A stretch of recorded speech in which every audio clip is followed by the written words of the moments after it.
जय श्री राधे श्याम। निताई गौर हरि बोल, हरि बोल।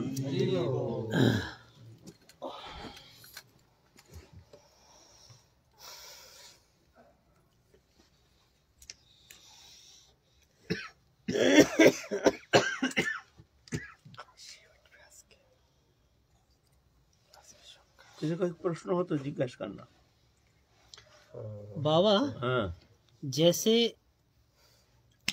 बगैर गुरु परीक्षा करके किसी ने गुरुकरण कर लिया, तो गुरुकरण के बाद वो शिष्य देख रहे कि वो है नहीं, तो ऐसा होते हुए वो देख रहे कि गुरुजी खुद एकादशी करते नहीं, माला जप करते नहीं तो नहीं, शिष्य को भी कहते हैं जना ये सब की कोई जरूरत नहीं, एकादशी व्रत की करने की जरूरत नहीं, भजन की जरूरत नहीं, माला करने की जरूरत नहीं। तो इस परिस्थिति में वो शिष्य क्या करे? या गुरु को त्याग दे? अगर मान लीजिए गुरु को वाक्य को, गुरुवाणी को अवज्ञा करके वो अगर भजन करे, तो उसमें क्या उसका अपराध लगेगा? देखो, गुरुकरण है भजन जीवन का मूल आधार, स्रोत, ऊर्जा। गुरुकरण सर्वोपरि है। गुरुकरण में अगर थोड़ा सा भी त्रुटि हो गई तो भजन जीवन चौपट, क्योंकि साधक निज चेष्टा द्वारा कभी वहां पहुंच नहीं सकते हैं, इतनी शक्ति जीव में है नहीं। गुरु कृपा ही केवलम। गुरु भगवत स्वरूप है, भगवान के प्रतिनिधि है। लेकिन भगवान के प्रतिनिधि सब कोई थोड़ी हो सकते हैं। भगवान जैसे जिसको स्वीकृति देते हैं, अनुमोदन करते हैं, वो गुरु बन सकते हैं। अनुमोदन कैसे करते हैं? शास्त्र में उसका वर्णन है। जो गुरु लक्षण, गुरु कैसे कैसे योग्यता अधिकार ये होने से, कैसे कैसे गुण होने से वो गुरु हो सकते हैं। सर्वोपरि तो गुरु दृष्टा पुरुष होने चाहिए।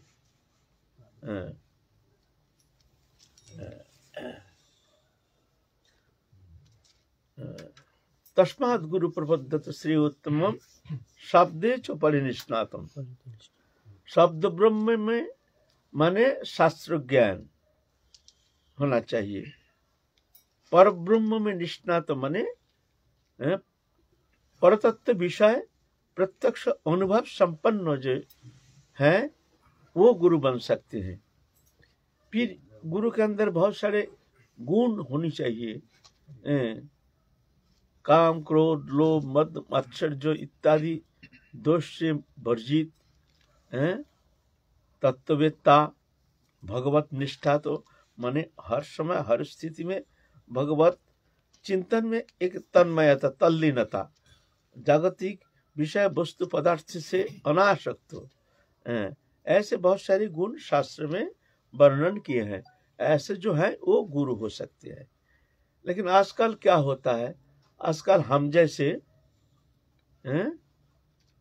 योग्यता नहीं है, शास्त्रीय लक्षण है नहीं, अनुभव है नहीं, कौन सा वस्तु हम प्रदान करेंगे, वो वस्तु से हमारा संबंध ही नहीं, वह हम पहुंचे ही नहीं और पहुंचाना चाहते हैं, भगवत चरण पहुंचाना चाहते हैं। हम तो कहाँ पढ़े हैं अनर्थ में, और शिष्य को पहुंचाते हैं भगवत चरण सान्निध्य में, चलो जाओ। ऐसा थोड़ी होता है। तस्मात् गुरु प्रबद्धत श्री उत्तमम, उत्तम जिज्ञासा, उत्तम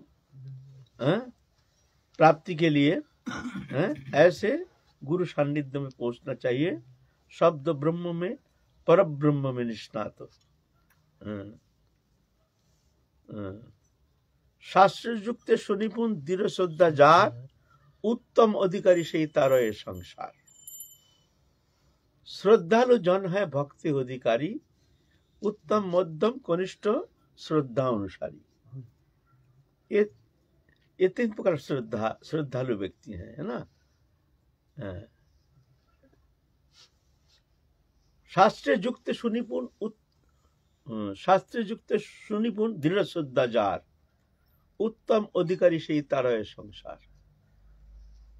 हम तो दीक्षा देते हैं, लेकिन शिष्य का कोई जिज्ञासा हो मन में तो उसको निरसन करना चाहिए शास्त्र युक्ति के आधार पर, अपने मनमुखी नहीं। मन में कुछ आया कह दिया, ऐसा करो ऐसा करो, ऐसा मत करो ऐसा मत करो, एकादशी फकादशी करने का कोई जरूरत नहीं, भोग पोग लगाने का कोई जरूरत नहीं।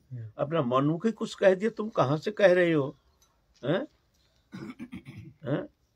हमारे शास्त्र प्रमाण है, तस्मात् शास्त्रं प्रमाणम कार्य कार्य व्यवस्थितो ज्ञात्वा शास्त्र विधानोक्तम कार्य कर्तुम् अर्हसि। तस्मात् शास्त्रं प्रमाणम, शास्त्र प्रमाण रूप में हमारे सामने है। शास्त्र के आधार पर शास्त्र युक्ति मान करके तदनुसार हमको उपदेश करना है, अपने मनमुखी नहीं। जह शास्त्र विधि मत्सृज्य वर्तते कामकारत न सिद्धिम अवाप्नोति न सुखम न पराम गति। शास्त्र विधि परित्याग करके जो अपने मनमुखी कोई निर्देश करते हैं या कर्म करते हैं, उसको कहते हैं उत्पदगामी। तो अपना तो कल्याण होता नहीं, किसी का कल्याण होना तो असंभव बात है, वो नष्ट हो जाता है। तो इसीलिए गुरुकरण करने के पहले शिष्य को बहुत अच्छी तरह से जान लेना चाहिए गुरु कौन हो सकते हैं। हम इस विषय में पहले भी आलोचना किए हैं, आज प्रश्न कर रहे हैं तो हम कह रहे हैं, हम नहीं कह रहे, शास्त्र ऐसे कहते हैं। तस्मात् गुरु प्रबद्धित श्रेय उत्तमम, उत्तम जानने के लिए शब्दे च परिनिष्णातम, शब्द ब्रह्म में पर ब्रह्म में निष्णात हो, माने अनुभव सिद्ध ज्ञान जो है, ऐसे गुरु। शब्द ब्रह्म शास्त्र ज्ञान नहीं जानने से वो तुम्हारे मन के संशय तो वो छेदन करने में असमर्थ है। हम ठीक है, हम भजन आनंदी हैं, लेकिन शास्त्र ज्ञान है नहीं।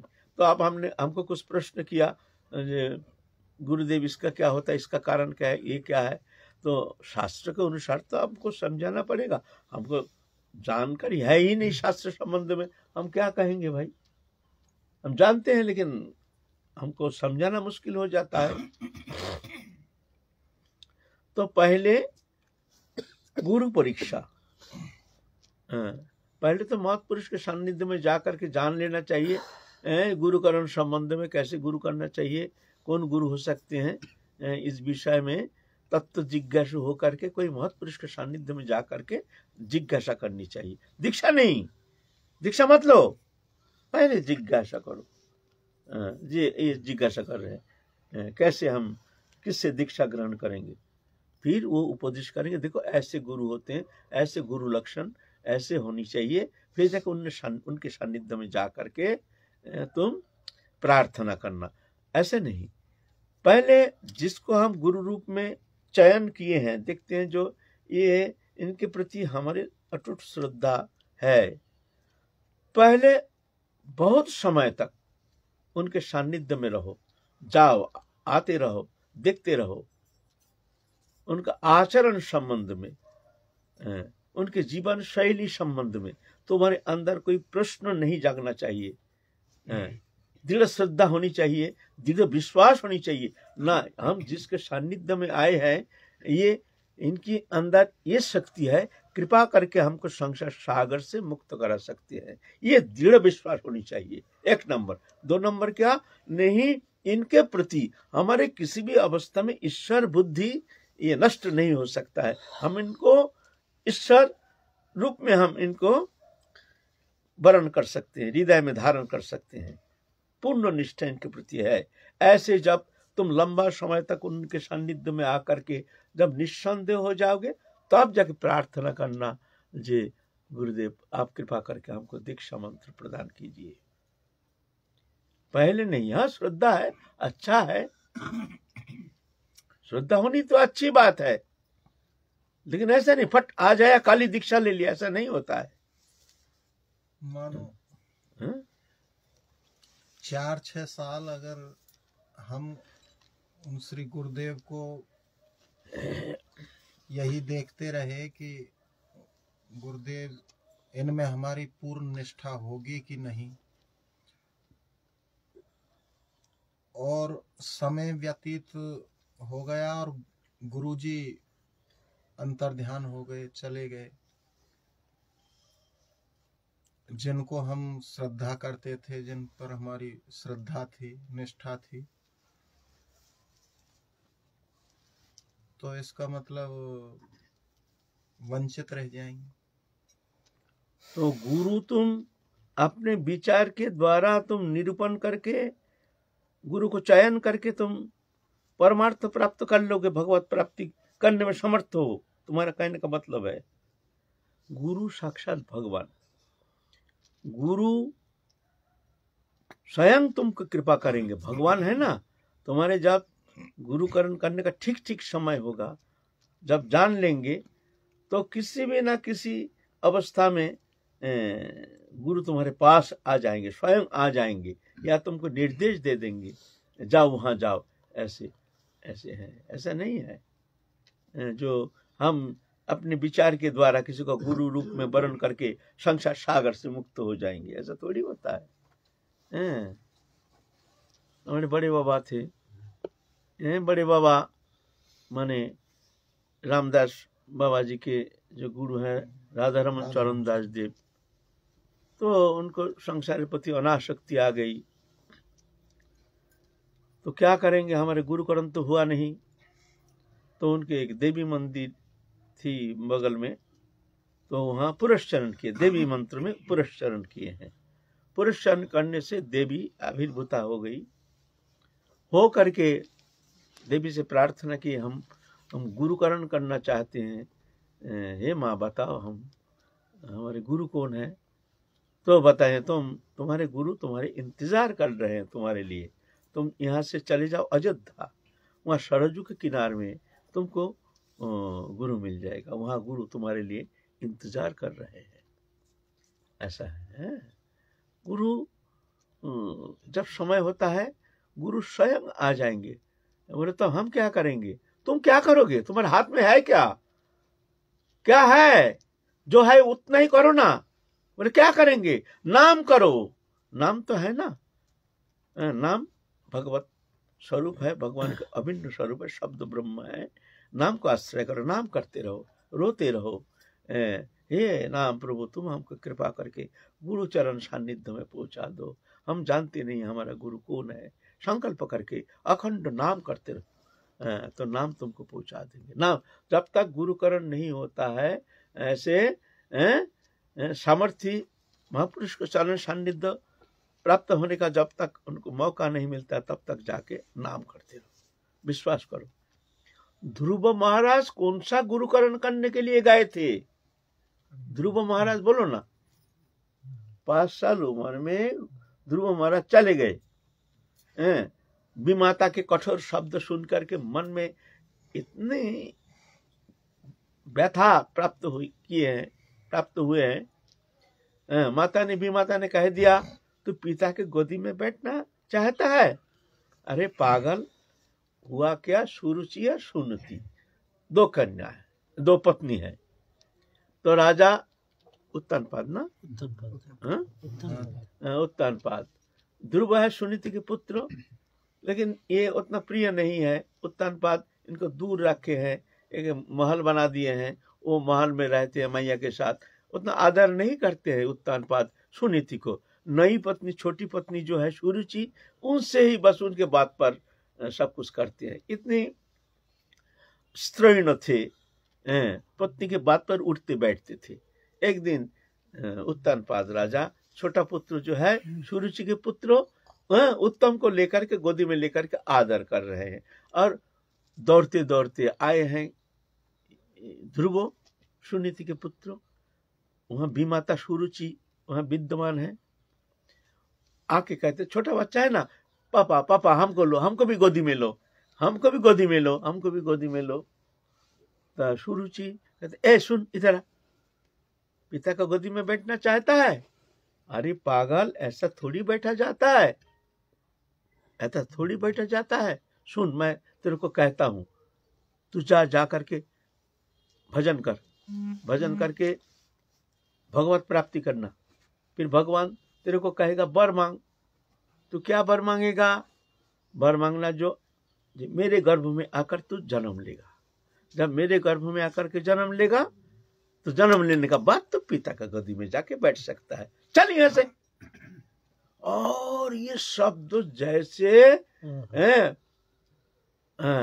जहरीला नाक के ऊपर जैसे मारने से जिस तरह से फुटकारता है, ऐसी क्षत्रिय बालक फूल रहा है एकदम, ऐसे कठोर शब्दों। घर चले गए, फूल रहा है, ऐसा फूल रहा है। माता देखते हैं, सुनीति देखते हैं, अरे ये तो ये से क्या बच्चा का क्या हो गया, ऐसा तो कभी देखा नहीं। मुंह लाल हो गया, फस फस बोल नहीं पा रहा है। इतना उपेक्षा, विमाता की इतनी बड़ी उपेक्षा, इतने कठोर शब्द कह दिया। क्षत्रिय बालक सहन हो नहीं पा रहा है। अरे बेटा क्या हो गया, तेरा बुखार आ गया? अरे बच्चा तेरा क्या हो गया, क्या हो गया? ध्रुव तेरा क्या हो गया? बोल बोल बोल नहीं पा रहा। फिर एकदम बस्ट हो गया, माँ हमको विमाता ने ऐसे शब्द कह दिया, हम तो जाएंगे हरि भजन करने के लिए और हम पिता की गोदी में बैठ के दिखाएंगे। माँ हम चलेंगे। और छोटा बच्चा 5 साल उम्र है।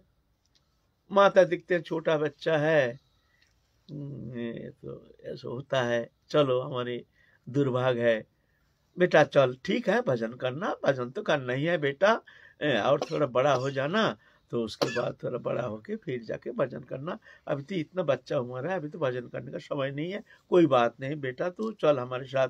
लेकिन वो बोलता नहीं है। माँ की कोई बात में वो भूलने वाला है नहीं। माँ के पास सोया हुआ है, रात के अंधकार में चल दिया, अकेला चल दिया रात के अंधकार में। मधुबन में है, मधुबन नहीं, वृंदावन के मधुबन, गहरा जंगल। हा हरि तुम कहाँ, हा हरि तुम कहाँ। सिंह आता है, सिंह सब जंतु जानवर, और देखा नहीं कभी, सोचते ये शायद हरि है। और वो आकर के ध्रुव के संपर्क में आकर के भूल जाता है हिंसा। हाथ फेर के बोल तुम हमारे हरि हो, तुम हमारे हरि हो। सिंह भाग जाता है, रोता है, हा हरि तुम का। भगवान जान गए हैं जो इसका गुरुकरण करने का समय वक्त हो गया, ये पूर्ण तैयार है, पूर्व जन्म का संस्कार लेके आया है, ये संस्कार ही है। ये दीक्षा लेने का समस्त जितना योग्यता होनी चाहिए शिष्य में, पूर्ण योग्यता इनमें है। तो नारद को भेज दिए, जाओ तुम जाके इसको दीक्षा दो, दीक्षा नहीं देने से तो ये हमको प्राप्त नहीं कर सकता है, जाओ। तब नारद ऋषि आए हैं। ध्रुव महाराज गुरु ढूंढने नहीं गए थे, गुरु आ गए उनके पास। गुरु तत्व ऐसा है। हम लोग क्या करते हैं, रात ही रात में व्याकुलता आ गया, भजन करेंगे, गुरु कृपा चाहिए, बस दीक्षा नहीं होने से हमारा भजन नहीं होगी। तो क्या करेंगे, चलो रात ही रात कहीं की श्रद्धा हो गया, किसी का हम जैसे किसी का बात में आ गया, योग्यता तो है नहीं, बात सुनकर बोले ये तो अच्छा साधु है, हाँ हाँ हाँ इनके पास दीक्षा लेने से ही हमारा एकदम सब सिद्धि हो जाएगी, सब कुछ प्राप्ति हो जाएगी। रात ही रात में। और हम जैसे गुरु भी ऐसे ही है ना, उसको कहीं जाने नहीं देते, सुबह होने से कहीं भाग जाएगा, सुबह जल्दी आना, जल्दी सुबह ही तेरे को हम कल्याण करेंगे, जिसे भाग ना जाए। आया है एक बार कब्जा में, ये दशा है ना। फिर 2 दिन पीछे देखते हैं, अरे पोल खुल जाता है, अरे ये तो ऐसे है, ये तो ऐसे है, अरे ऐसे है, ये तो ऐसे है। लोभी गुरु लालची चेला, दोनों नरक में ठेलम ठेला। श्रद्धा हट जाती है, भजन जीवन चौपाट हो जाता है। ऐसा थोड़ी होता है। तो अगर किसी के मन में ऐसी व्याकुलता आई तो वो हरि नाम करना चाहिए, उसको पहले हरि नाम आश्रय करके। हरि नाम करने के लिए गुरुकरण का ऐसा कोई खास आवश्यकता है नहीं। दीक्षा पुरुष चर्या विधि अपेक्षा न करे, जीव स्पर्श आचरण डाल सवारे उद्धारे। जो जिसको ऐसे सदगुरु सान्निध्य प्राप्त होने का मौका नहीं मिला, तो उसको हरिनाम के शरण लेकर के अखंड हरिनाम करना चाहिए, संकल्प करके हरिनाम करना चाहिए, है ना। ये बोलो। किसी किसी यानी महत्पुरुष जो गुरु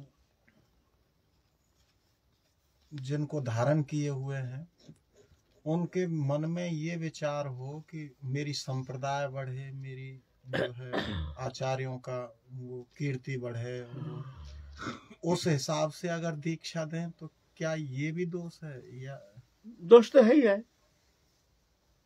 अगर हम मान लो हजारों चेला बनाते रहे संप्रदाय बनाने के लिए, अभी हमारे आचार्य जी जो हैं, रूप सनातन आदि हमारे पूर्वज जो हैं, हमारे गुरुदेव हैं, आके हमको अगर प्रश्न करें, जो तुम जो आचार्य के गद्दी में बैठे हो, तुम जो दीक्षा दे रहे हो, तुमको कौन निर्देश किया है? कोई तो उपदेष्टा तो होनी चाहिए, किसी ने उपदेश किया है तुम दीक्षा दो। तुमको ये आचार्य जी के आसन पे कौन बैठाया? क्या जवाब दोगे? ऐसा थोड़ी होता है। ऐसे विजय कृष्ण गोस्वामी के घर में अभी भी ऐसा नियम है, गोसाई जी जिसको चुनेंगे, आदेश करेंगे, वही दीक्षा दे सकते हैं, नहीं तो कोई ये स्वतंत्र रूप से किसी को दीक्षा देने का, चाहे कितने अनुभवी हो, कितने सामर्थ्य हो, अधिकार नहीं। गोसाई जी अनुमोदन करेंगे, उनको कहेंगे तुम दीक्षा दो, वही दीक्षा दे सकते हैं। ये परंपरा है। ऐसा थोड़ी होता है मनमुखी हमारा संप्रदाय बढ़ाओ, संप्रदाय बढ़ाओ। संप्रदाय बढ़ाने से खड़िया ऐसे बढ़ा करके क्या होता है? आचरण नहीं, कुछ नहीं, साधन नहीं, भजन नहीं, आचरण नहीं, संप्रदाय बढ़ाते गए और ऐसे आचरण देख के और दूसरा सब वो हंसेंगे, ये कोई साधु है? ये साधु का आचरण है? तो क्या संप्रदाय का निंदा होती है ना? ऐसा थोड़ी होता है। संप्रदाय बढ़ाने से क्या होता है? अगर एक ही महत्पुरुष संप्रदाय में एक महत्पुरुष होता है ना, तो वो जगत का परम मंगल साधन करने में समर्थ हो जाता है। एक ही जन सारा विश्व का कल्याण करने में समर्थ हो जाते हैं। एक ही जन अगर ऐसे सामर्थी कोई ऐसे बन जाते हैं संप्रदाय में, हजारों बना के क्या होता है? देखो लोकनाथ गोस्वामी दीक्षा दिए ही नहीं हैं? लोकनाथ गोस्वामी दीक्षा देते ही नहीं, देंगे नहीं। नरोत्तम ठाकुर साक्षात नित्यानंद प्रभु के अवतार, दीक्षा देंगे नहीं। वृंदावन में आए, गुरुकरण करेंगे। किसको गुरुकरण करेंगे? तो लोकनाथ गोस्वामी के उनके त्याग तितिक्षा आदि उनके सब कुछ देख करके उनका श्रद्धा, अखंड श्रद्धा हो गया मन में, तो उनसे दीक्षा लेंगे। जाके प्रार्थना की, लोकनाथ गोस्वामी कहते हैं बेटा हम दीक्षा देते नहीं, तुम कहीं से कान फूकवा लो, हमारे पीछे मत पड़ो, हम दीक्षा भिक्षा। महाप्रभु के पार्षद मानते नहीं, बहुत कोशिश किए लेकिन दीक्षा देने के लिए तैयार नहीं। रात के अंधकार में जहाँ शौच जाते थे, वहाँ उनके सब शौच आदि सब साफ करते थे, अपने हाथ से झाड़ू लगाते थे। एक दिन अंधकार में देखते हैं उनके जहाँ शौच करते हैं वहाँ झाड़ू लगा रहा है। ये कौन है? तुम इधर आओ। देखते हैं नरोत्तम रो रहे हैं। ये क्या कर रहे हो? बोले प्रभु क्या करें, हमारे भाग में तो है नहीं दीक्षा प्राप्त करना, तो मैं क्या करूं, मैं ये सेवा कर रहा हूं। तो उनका मन पिघल गया। चलो आ जाना, सुबह जमुना स्नान करके आ जाना। दीक्षा एक ही शिष्य, अरे एक ही शिष्य सारा भारत में कितना महाप्रभु का जितना प्रचार किए हैं नरोत्तम ठाकुर, शायद ही ऐसे प्रचार किसी ने किए हैं। अभी नरोत्तम ठाकुर का नाम है, उनके पद, उनकी गाथा सब हमारे आचरण के लिए एक मार्ग बन गया है ना, है ना। तो ऐसे हैं, ऐसा नहीं हजारों शिष्य करने से ही संप्रदाय का मंगल होता है, कल ऐसा नहीं है। आचरणशील अगर होता है तो 2-4 शिष्य ही बहुत मंगल करने में समर्थ है। और खोरिया खोरिया ऐसे आचरण विहीन ऐसे सब दीक्षा देते हैं और वो आचरण नहीं, कुछ नहीं, भजन नहीं, साधन नहीं, तो क्या होता है? संप्रदाय का कलंक हो जाता है ना, ऐसी बात है। बाबा मानो किसी ने एक संप्रदाय में उनके आचार्यों का अनुसरण करके वो चल रहा है, तो किसी कारण से वो किसी अमुक महापुरुष के सानिध्य में आ जाएं, तो अब तक जो आचरण किया है, उन्होंने अनुसरण किया है, वो अन्य संप्रदाय का किया है। अब वो हमारे संपर्क में आ गए, अगर वो हमसे दीक्षा मांगने लग जाएं, तो क्या हमें उन्हें दीक्षा देना उचित है, अपनी संप्रदाय में लाना उचित है? पहले तो ऐसा जो दूसरा संप्रदाय से आकर के और दूसरा संप्रदाय में उनका भजन देख करके, उनके भजन पद्धति ये देख करके उनके मन में लालसा आ जाए, जो हम ये ऐसे भजन पद्धति ये उत्तम है, वो चाहते हैं ऐसे भजन करने के लिए, उनके मन लालायित तो हो जाता है। उस स्थिति में भजन होता है अंतःकरण वृत्ति। भजन तो जोर करके होता नहीं है। हमने कोई भी संप्रदाय हो, लेकिन हमारा उस संप्रदाय में मन नहीं, भजन में हमारी रुचि नहीं, ये दूसरे संप्रदाय का ही हो, उसमें हमारी रुचि हो गया है। तो जहाँ रुचि है, भगवान तो अनंत है, तुम्हारा जहाँ रुचि है तुम वही रुचि अनुसार ही तुम उपासना करो। बिना रुचि जोर करके हम देखते हैं इसी में ये उपासना पद्धति हमको अच्छा लगता है, यहाँ हमारा मन लगता है, और जहाँ हमारा रुचि नहीं, हमको वो उपासना मिली है, तो उस स्थिति में जोर करके बंद करके कोशिश करके दुखी ऐसे भजन, तो भजन एक स्वाभाविक अंतःकरण वृत्ति, जहाँ मन लगे वही उत्तम है। भगवान तो अनंत है, जिस स्वरूप जिस मार्ग तुमको अच्छा लगे उस मार्ग अनुसार तुमको आराधना करने के लिए कोशिश करनी चाहिए, उसमें तुम्हारे भजन में उन्नति होती है। उसमें कोई दोष नहीं लगता है। बात आया दीक्षा, अगर संप्रदाय है, संप्रदाय 4 संप्रदाय है ना, अगर गुरु वैष्णव गुरु सामर्थ्य गुरु ऐसे गुरु हैं, तो वहाँ जो दीक्षा देंगे दूसरा कोई संप्रदाय के चिंतनीय विषय है, विचार करने का विषय है, झट करके ऐसा होता नहीं है ना, संप्रदाय है ना, जैसे समझाया भी जाता है, समझाया जाता है। तो उस स्थिति में उनको क्या करना चाहिए, उनको अपना संप्रदाय में ही रहो, लेकिन तुम्हारे भाव अनुसार तुम भजन करो, उसमें कोई नुकसान नहीं होता है। ये हमारे ब्रजों में देखा जाता है, रामानंदी संप्रदाय, लेकिन रामानंदी राम उपासना में उनका मन नहीं है, वो राधा कृष्ण उपासना में है रामानंदी उपासना कर रहे हैं, राधा कृष्ण ऐसे है, बहुत बहुत सिद्ध महात्मा हम देखे हैं, बहुत सारे सिद्ध महात्मा हम देखे हैं, बाबा यहाँ पे तो उसमें दोष नहीं लगता है, वो हमारी रुचि है। रामानंदी हरे कृष्ण महामंत्र जपते हैं, हमारे सर्व गोस्वामी की धारा जो है उस धारा में प्रभावित हो करके ऐसे भजन ऐसे बहुत देखे हैं, इसमें दोष नहीं लगता है, इसमें कर सकते, क्योंकि अंतर जगत की जो स्वाभाविक हमारी जो स्प्रिया है, रुचि है, तदनुसार भजन करना ही उत्तम है। जहाँ रुचि नहीं, जोर करके मन को समझा बुझा, ऐसा थोड़ी होता है भजन। एक स्वाभाविक वृत्ति, एक रुचिपूर्ण, एक तन्मयता, एक तल्लीनता, ये तो भजन का प्राण केंद्र है। अगर तल्लीनता तन्मयता ही है नहीं, जोर करके बलपूर्वक खिंचातानी करके ऐसा करके भगवत प्राप्ति थोड़ी होती है, ऐसा होती नहीं, स्वाभाविक होनी चाहिए, इसमें दोष नहीं लगता है। इसमें कहा जाए जो नहीं ये दोष है ना, दोष नहीं है इसमें, ऐसा होता है। बहुत कृष्णानंदी है, वो राम उपासना करते हैं, ऐसे भी देखा गया है बहुत।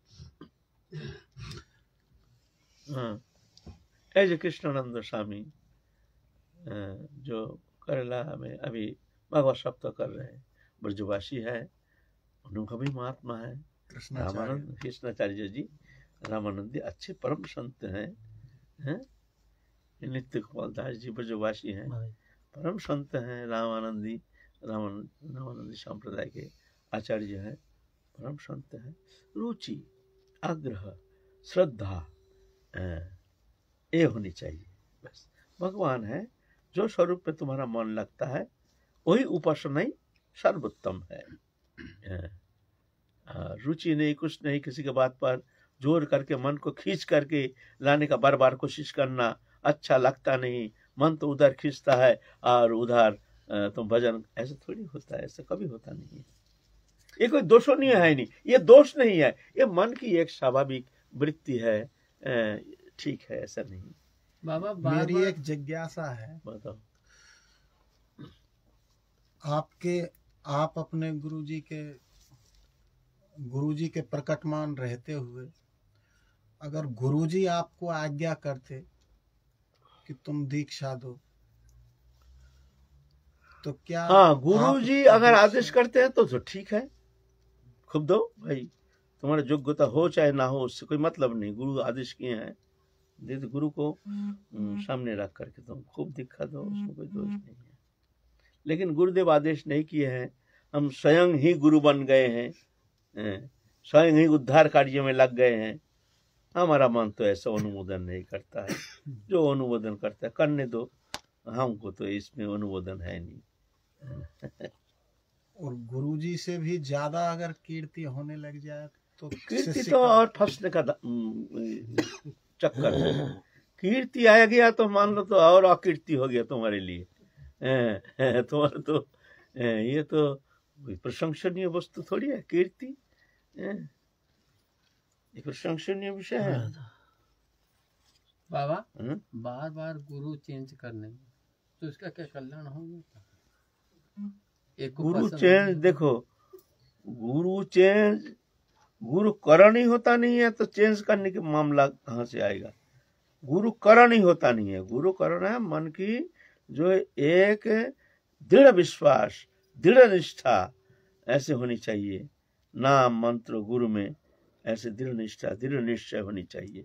ऐसा होता नहीं, कोई भी मंत्र कहीं से फूक लिया, थोड़ी ऐसा होता है। उसका गुरु करण ही ऐसा होता है। हमारे संप्रदाय में भी ऐसे देखा गया है।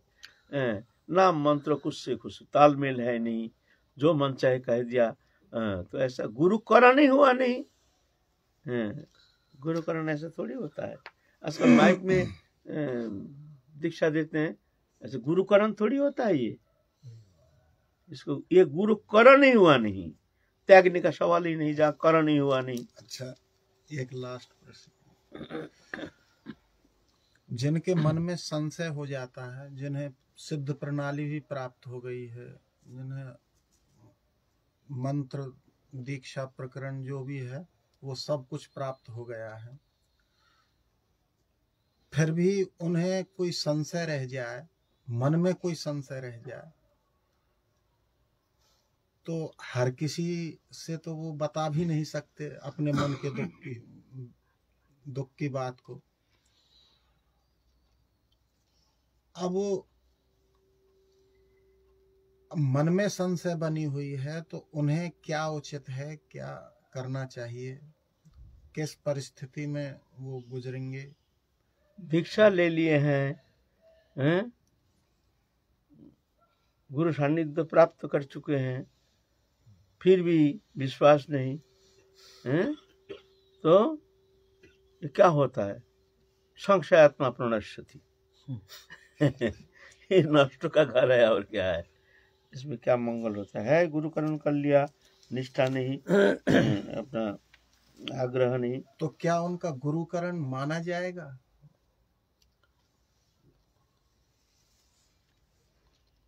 देखो, अगर संप्रदायभुक्त गुरु है तो, और ठीक मंत्र ठीक है, सब कुछ ठीक है, तो गुरुकरण तो माना ही जाना चाहिए। वो तो उसमें संदेह नहीं है। तुम्हारे भरोसा विश्वास है नहीं, वो तो अलग बात है, लेकिन गुरुकरण तो माना ही जाएगा। हाँ, गुरु कभी उत्पदगामी होता है, भक्ति विरोधी कर्म करते हैं, व्यभिचारी होते हैं, है ना, ऐसे स्थिति में तो संदेह आ जाता है। उस स्थिति में तो गुरु परिवर्तन करना चाहिए, कर सकते हैं। लेकिन अगर गुरु भजनानंदी हैं, गुरु संप्रदायी हैं, ठीक ठीक मंत्र प्राप्त किए हैं, तो जा करके वहाँ गुरु त्याग का तो कोई प्रश्न उठता नहीं है। वहाँ गुरु सान्निध्य में रह करके ही उसको भजन करना चाहिए। हाँ, मन में अगर कोई और रुचि है और कोई भजन में तुम्हारे आग्रह है, वो तो अलग बात है। लेकिन गुरुकरण तो गुरु परिवर्तन का कोई सवाल उठता नहीं है। जैसे हमारे साक्षात भगवान थे कृष्ण चैतन्य महाप्रभु, उनके पार्षद थे मुरारी गुप्त, पार्षद, साक्षात पार्षद है थे रामानंदी, राम उपासक। महाप्रभु स्वयं कहे हैं, मुरारी हम लोग तो सब राधा कृष्ण उपासक हैं, माधुर्य जी उपासक हैं, जो राम है वही कृष्ण है, तो चलो हम लोग राधा कृष्ण उपासना करेंगे। इसमें कोई दोष लगता नहीं है। इसमें तुम ये नहीं समझना जो हमारे दोष लग जाएगा। जो राम है वही कृष्ण है, जो श्री जानकी है वही राधा रानी है, एक ही है, हम लोग उपासना करेंगे। तो टालते रहे मुरारी गुप्त, ठीक है प्रभु हम पीछे बताएंगे, ठीक है प्रभु हम पीछे बताएंगे। ऐसा महाप्रभु पीछे छोड़ते, 2 दिन पीछे क्या मुरारी गुप्त क्या ठीक किया, हम लोग तो राधा कृष्ण उपासना करेंगे, ठीक है ना, ठीक है। कुछ बोलते नहीं, फिर बोलते क्या मुरारी। वो एक दिन गुस्सा आ गया मुरारी का, एक तो कटारी ला करके बोलते हाँ प्रभु हमने तय कर लिया। बोलो क्या कहा, हम लोग उपासना करेंगे, राधा कृष्ण उपासना करेंगे, जुगल उपासना, मंजरी स्वरूप उपासना। हाँ प्रभु हमने तय कर लिया। क्या तय कर लिया, कटारी दे दिया, बोलता है ये लो। बोले ये क्या करेंगे, बोले यही तो हम तय कर लिया। क्या तय कर लिया, नहीं इसको लेके हमारे गले में बैठा दीजिए, फिर हम मर जाएंगे, मरने का बाद फिर जन्म लेकर आएंगे, आकर के फिर हम राधा कृष्ण उपासना करेंगे। ये मस्तक को हमने राम जी के चरण में बेच दिया है, जो बिका हुआ है उसको लौटाया नहीं जाता है, ये हम लौटा नहीं सकते हैं वहां से रामचंद्र जी के चरण से। इसीलिए प्रभु आपके बाद भी हम टाल नहीं सकते हैं, क्या करें, इसीलिए ये सिद्धांत ले लिया हमने।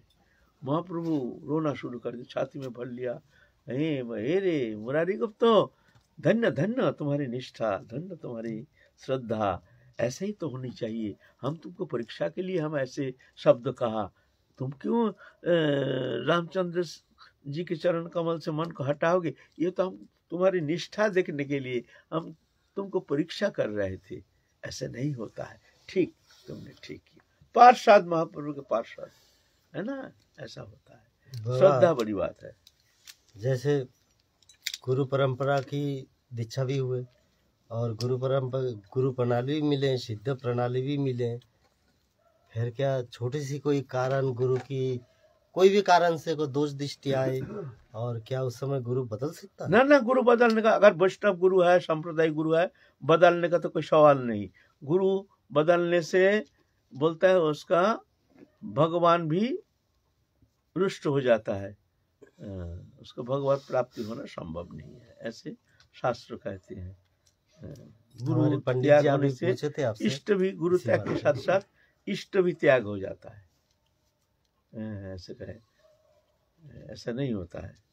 हाँ, तुम्हारा और कोई उपासना कोई अच्छा लगता, कोई बात कर सकते हो, गुरु के अनुगत होकर जैसे दीक्षा प्राप्त की उस आधार पर ही तुमको चलना पड़ेगा, गुरु त्याग का कोई सवाल ही नहीं। हमारे पंडित बाबा राम मंत्र से दीक्षित थे, परंतु गिरिराज जी से उनकी इतनी लगन थी लाला से कि वो उसी में ही रमे रहते, अखंड रमे, उसी में ही तो प्राप्त किए हैं।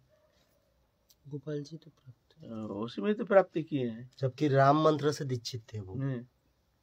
सुदामा बाबा, सुदामा बाबा उनके भीतर गए एक दिन। हम भीतर तो हम खूब जाते थे, बाबा तो हमको भीतर बुला लेते थे। पीछे गोपाल जी का एक मूर्ति, वंशीधारी गोपाल जी, वंशीधारी गोपाल जी। तो ये ऐसा नहीं, महापुरुष है ना, महापुरुष सामर्थ्य है, ऐसी बात नहीं है। ये जो क्या आचार्य क्या है, बड़े सिद्ध महात्मा रामानंदी है, क्या नाम, वही जी रामहर्षण रामहर्षण जी, महाप्रभु के एक निष्ठ भक्त हैं। महाप्रभु के उनके महाप्रभु का खूब चित्रपट है, पूजा करते हैं, एक निष्ठ भक्त है, इसमें दोष थोड़ी लगता है। हाँ। हरिनाम संकीर्तन होता है। हाँ। हरिनाम संकीर्तन। महाप्रभु तो कलयुग के अवतार है, इनको तो ये तो करना ही चाहिए। ये जो गुरु शरणानंद जी, फिर मान लो अखंडानंद जी, ये तो है महाप्रभु एक निष्ठ भक्त, ऐसा नहीं। हम सुने बाबा चैतन्य महाप्रभु का पहले से कभी शास्त्रों में वर्णन है क्या, जैसे पुराणों में या कहीं चैतन्य महाप्रभु? क्यों नहीं है, बहुत सारे पुराण में है, बहुत पुराण में प्रमाण है। हाँ, लिखा है कि कलयुग में अवतार है। कलयुग का अवतार उसमें ही है, महाभारत में है श्लोक। ना महाभारत में क्यों, भागवत में है, कृष्ण वर्णन, भागवत जी में है, कृष्ण वर्णन जग संकीर्तन जजंते ही स्मेदश, बौराव पुराण में है, ऐसे है। बाबा श्री मामा जी की मुखारबिंदी से भी यह है, उन्होंने ये कहा कि अगर महाप्रभु जी को कोई भगवान नहीं मानता है तो वो कभी प्रेम प्राप्ति नहीं कर सकते। महाप्रभु तो संप्रदाय निर्विशेष, तो भगवान है ना, भगवान कोई संप्रदाय का नहीं होता है, भगवान सबका ही होता है। हाँ, गौरिया जो है महाप्रभु जो उपासक हैं वो समझते हैं, जो गौरिया जो है वो समझते हैं कि महाप्रभु हमारा ही है, ऐसे नहीं है, सब संप्रदाय का है। कोई भी संप्रदाय महाप्रभु को उपासना कर सकते हैं, इस पर कोई दोष नहीं लगता है। भगवान है ना, महाप्रभु के संप्रदाय में सब थे। महाप्रभु जब विद्यमान थे, उनके संप्रदाय महाप्रभु के साथ पार्षद सब, मुरारी गुप्त, हनुमान, रामानंदी, श्रीवास पंडित जो हमारे पंचतत्व में है, श्री कृष्ण चैतन्य प्रभु ने श्रीवास पंचतत्व, नारायण उपासक, ब्रह्मानंद सरस्वती ब्रह्मज्ञानी, निसिंह वल्लभ, निसिंहाचार्य, निसिंह भगवान के उपासक, सब है, सब लेकर के महाप्रभु चल रहे हैं, है ना। भगवान है ना, ये दिखा रहे हैं, देखो हमारा कोई संप्रदाय नहीं है।